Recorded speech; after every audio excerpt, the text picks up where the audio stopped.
চলন্ত ট্রেনে ছাদে টিকটক করতে গিয়ে প্রাণ গেল দুই তাজা যুবকের।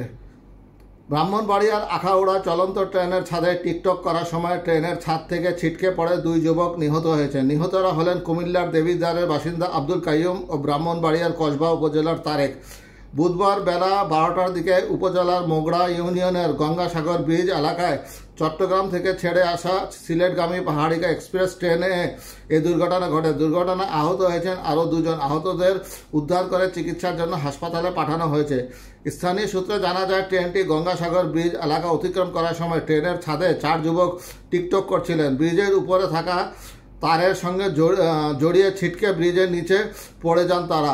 ঘটনাস্থলেই আব্দুল কাইয়ুম মারা যান। হাসপাতালে নেওয়ার পথে মারা যান তারেকও। আখাউড়া রেলওয়ে থানার ভারপ্রাপ্ত কর্মকর্তা জসিম উদ্দিন খন্দকার বলেন, চট্টগ্রাম থেকে ছেড়ে আসা সিলেটগামী পাহাড়িকা এক্সপ্রেস ট্রেনের ছাদে করে 4 বন্ধু সিলেট যাচ্ছিলেন। টিকটক করতে গিয়ে ওই 4 যুবক ছিটকে পড়ে এই হতাহতের ঘটনা ঘটে। নিহতদের পরিবারকে খবর দেওয়া হয়েছে। এই ঘটনায় আইনগত ব্যবস্থা প্রক্রিয়াধীন রয়েছে।